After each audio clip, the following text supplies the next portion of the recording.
Hey friends, Ash here. Welcome back to Extra Gents Scents. Hope you guys are having an awesome day or an awesome evening. Today we're going to be taking a look at a fragrance from the house of Bob, and that fragrance is Champs de Provence. Now this is one that I've talked about a couple times on some list videos on the main channel, but I've never reviewed it by itself. Now there's a lot to tackle about this fragrance and about the house also, so let's just go ahead and do the intro thing and then jump into it.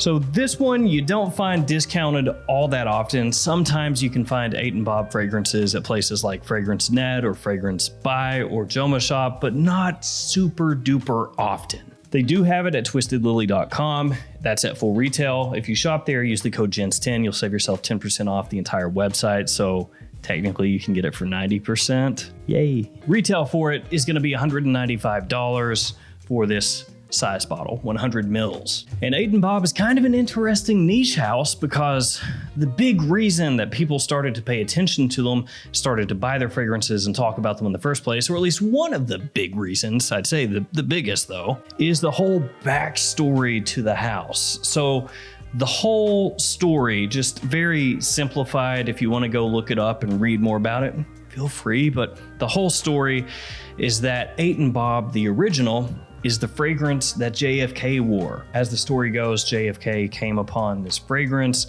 He was in love with it. He wrote back to the perfumer back in France and said, oh, can I have 8 of them and 1 for Bob? Hence the name of the house, Bob. And then each one of the fragrances has this whole write-up that has it tied into that original perfumer of the first Bob. Now, if you buy into it, that's cool. If it makes you happy, that's cool. But this is one of those times where you can pretty easily start to look into this and go, oh, yeah, none of that really happened, did it? Yeah, Bob, the whole thing, it's just a story to make the fragrances look more appealing, more attractive. JFK wasn't rocking that stuff, sorry.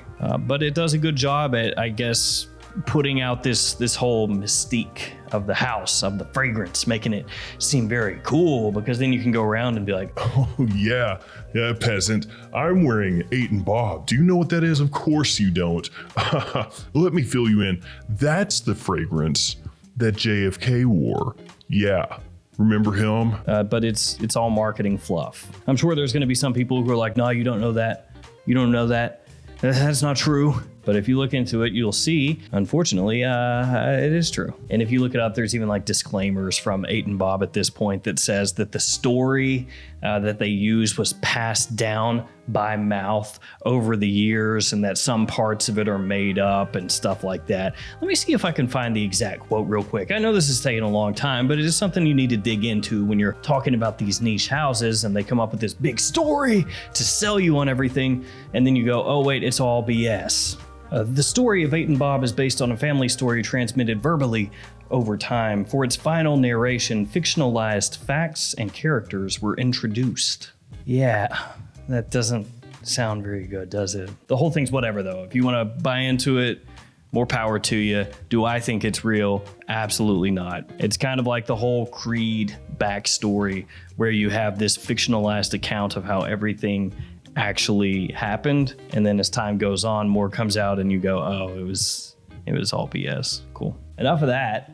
Let's check out the fragrance. Presentation first. So here we get the box. Looks really nice. I like it. You have the name of the house, the name of the fragrance on the front there.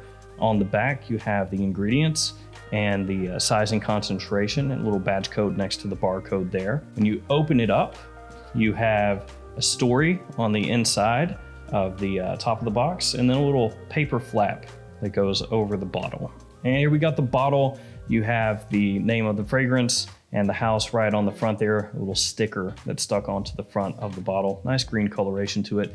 B on top of the cap, and on the bottom, you have your badge code etched into the glass. Cap slides into place, does not click into place, and I'll waste a couple sprays for you. All right, here we go.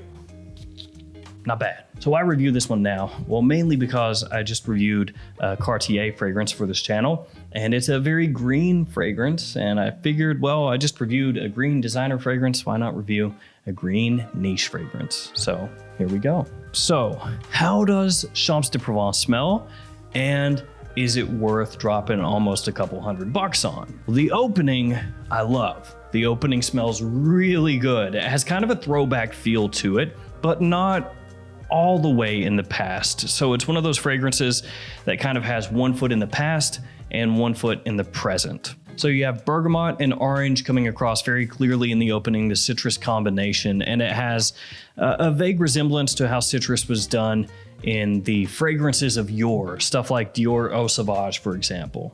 But it's not quite as sharp as Eau Sauvage. It doesn't have that lemon cutting through, and it comes across a little bit creamier, almost like this additional bit of sweetness that you might not find in a fragrance that truly is from decades ago. So it's done in this older style, but then the way the citrus comes across is a little bit more modern. So it's kind of this meeting of worlds a little bit. Like I said, it smells really good in the opening. I like it a lot. It also has a green feel to it, which you would expect from this whole presentation, the story of the fragrance, which feel free to look up, but I'm not going to narrate that for you here today. But it's got this green freshness to it. It smells really good. What happens though is very quickly it starts to transition out of that. The citrus stays, but it starts to get swallowed up by the notes that come in after it. So you get a bunch of white florals that start to come out. Normally, that'd be no problem.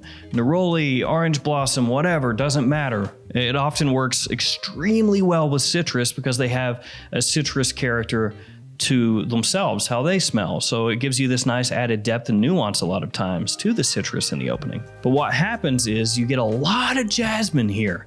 Now, normally, again, that wouldn't be a problem, but the jasmine mixes together with this mate note in the base, and I frankly hate it. Like, I really, really hate it. And yet this is one of those fragrances that as time goes, you would think it grows on me more. Nah, as time has gone on, I've disliked the fragrance more to the point that now I don't even want to wear this stuff. So what ends up happening is off my skin, off a tester strip, it's different, but that doesn't matter because you don't walk around with tester strips, sticking out of your clothing. But off my skin, the jasmine is very indolic. And so if you don't know what that means, it comes across with a little bit of a dirty character to it. It comes across a little bit, not to me, fecal. I mean, to some people, they might say that it smells a little fecal. It doesn't come across like that far in the indolic side of things, but definitely like a bitter green, very bitter with the mate, and then almost like a slight hint of BO wafting through the white florals here. And the change is so sudden. It goes from this really nice green, fresh citrus fragrance where you're just thinking, oh man, that's gonna be a staple, easy to pull off, so easy to wear. Like I said, a little throwback feel to it, so it's got this nice classiness to it as well. And it just changes like that, like on a dime, 180, and then you get smacked across the face. And I legitimately hate the way it smells. Like, I don't like it at all. A lot of times, I would say the overwhelming vast majority of times that I smell fragrances, I'll tell you guys, maybe this isn't for me, but I can pick out parts where, yeah, this would work for that person or that person, a younger guy looking for a compliment pool or a club fragrance, whatever. But this just smells so rank to me. Now, it's not all bad. It's not all thorns, right? So the opening is good. The mid sucks. I don't like the mid. But then it starts to settle out. Like the jasmine tones down. It kind of is too aggressive at first, too in your face, but then it takes a step back and chills out. It's like somebody at a party who comes in and they're drunk and they're being loud and obnoxious and just like all over the place in people's faces. And then somebody comes in and like tells them, dude, you need to chill. You need to dial it down because you're at like a 15. You need to be at a 5. You need to calm down or somebody's going to come and make you calm down. That's how the jasmine is. At first, it's just and kind of skanky, and then it steps back and smooths out. At that point, it's much nicer, more wearable, has still that green facet, kind of grassy to an extent, and it smells much, much nicer. Most of the citrus at that point is dissipated, so it doesn't linger around all that long. Then as it heads into the dry down, it's fine. It's nothing amazing, but it at least smells better than that mid. Still a little bit green, a little grassy still yet from the end part of the mid, but not quite as much. And then a little bitter from the mate still. But I dislike the mid so much that having a dry down that's just okay is not going to cut it. This is one of those fragrances that's a bit of a roller coaster in the sense that the opening makes you think, oh man, this could be really good. And then it just dumpster dives.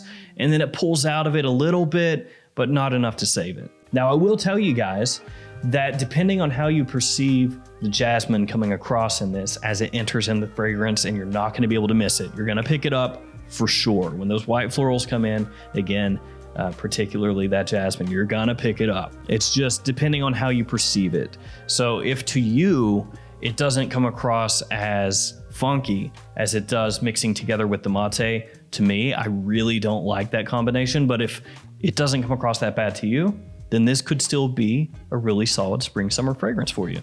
But I'll tell you from my point of view, this is not worth buying ever. Blind buying, do not do it. Terrible mistake. And if you're interested at all, sample. Oh, I completely forgot to talk about performance. Well, I already talked about seasons, so you already know that. Leans more toward daytime use. Longevity is average, 6 hours or so. And then projection is a little bit below average. So yeah, just the whole package, no, I don't think so. You can do better. And 8 Bob has other fragrances in spite of the whole backstory and all that stuff. I just ignore it. I wouldn't buy into it at all. Just take the fragrances for how they smell. But 8 Bob has better fragrances. Nuit de Magève, that one's worth checking out. That one's good. Egypt is not bad. It's a pretty nice, warm, spicy fragrance. It's pretty good. One of my favorites from the house. The original 8 Bob is not too bad either. All right, guys, I'm gonna head out of here. Thank you for hanging with me here today. Thanks for your support. If you smelled this one, let me know what you think about it in the comments. If it works for you, let people know. If that jasmine doesn't bother you, if the mate works for you, let people know. Give us some other opinions out there. And if it doesn't work for you and you think it sucks, let us know that too. All right, I'm out. Thank you. Stay safe. See you again another day.